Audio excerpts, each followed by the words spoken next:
बिहार के चुनाव में तो आखिरी वक्त तक पीएम चिट्ठी लिख रहे हैं वोटरों को कि हमको वोट दीजिए, एनडीए को वोट दीजिए। बंगाल की तैयारी अभी से, साल भर पड़ा है अभी तो।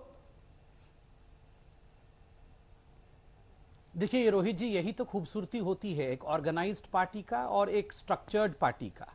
जहां तक भारतीय जनता पार्टी का सवाल है, आज से नहीं, जब से भारतीय जनता पार्टी का गठन हुआ और उससे पहले जनसंघ, जब से जनसंघ बना है, उस जमाने से हम एक स्ट्रक्चर्ड पॉलिटिकल पार्टी है, आइडियोलॉजिकल बेस्ड पार्टी है। और जो हमारे ऊपर आक्षेप लगाया जाता है कि हम एक व्यक्ति के पार्टी है, एक या दो लोगों के इर्द गिर्द घूमते हैं, आपके इस प्रश्न ने बिल्कुल इस प्रश्न को धराशायी कर दिया है कि मल्टीप्लिसिटी ऑफ लीडरशिप, अनेकों ऐसे लीडर हैं, बहुत सारी ऐसी शाखाएं हैं जो हमारी पार्टी को आगे बढ़ा सकती हैं, पार्टी की विचारधारा को जनता तक पहुंचा सकती है, और सभी लीडर इस पटल पर काम कर रहे हैं। नंबर एक। नंबर दो, रोहित जी, हमेशा hard work is a merit, वो डिमेरिट कभी नहीं होता। आप बताइए, अभी ममता बनर्जी खुद प्रेस कॉन्फ्रेंस में कह रही थी कि इलेक्शन तो कतो दूर अच्छे, मतलब बहुत दिन है अभी इलेक्शन को। आपने भी सवाल पूछा, इलेक्शन तो अभी मई के महीने में होना है, 2021 में होना है, तो अभी से क्यों? यही खासियत हमारी पार्टी की है, तैयारी करना, मेहनत करना, आगे बढ़ना, ये तो पार्टी के विचारधारा का मूल मंत्र है। इसी कारण से आज भारतीय जनता पार्टी विश्व की सबसे बड़ी पार्टी बनी हुई है, और इसमें नरेंद्र मोदी जी ने, अमित शाह जी ने, जगत प्रकाश नड्डा जी ने अपने अपने मोर्चों को जिस प्रकार संभाला हुआ है, आप बता दीजिए किस पॉलिटिकल पार्टी में इस प्रकार का बाहुल्यता दिखता है, इतनी मेहनत दिखती है?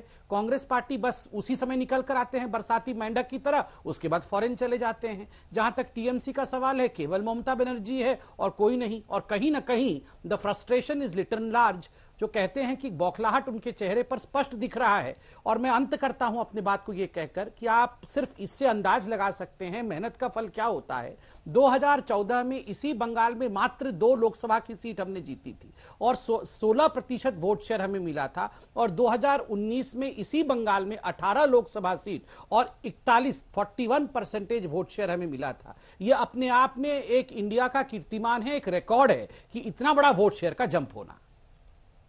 तौसीफ खान, चुनाव अभी दूर है, तैयारी अभी से शुरू है क्या?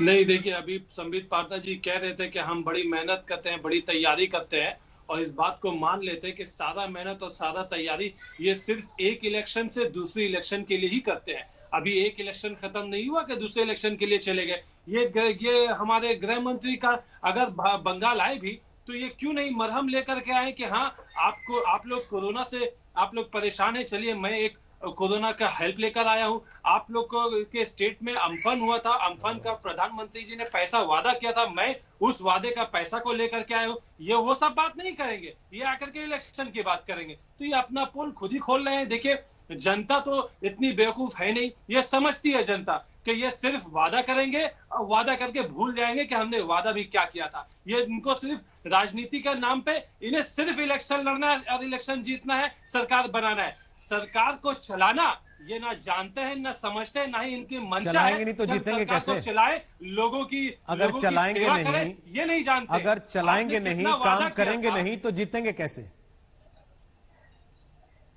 आप कह रहे हैं इनका काम केवल चुनाव जीतना है, सरकार चलाना नहीं। अगर सरकार चलाएंगे नहीं तो जीतेंगे कैसे फिर? हाँ, तो सरकार चलाने के लिए जो आप वादा करते हैं, वादा को पूरा कीजिए। क्या क्या वादा किया, क्या क्या पूरा किया, आप देख लीजिए। जीएसटी का शेयर मांगते हैं, बंगाल सरकार को नहीं देते हैं। अम्फन के टाइम में आकर के वादा किया हम इतना रुपए दे देंगे, उतना रुपए दे देंगे, आप पूछे कितना रुपए दिया, वो नहीं बोल पाएंगे।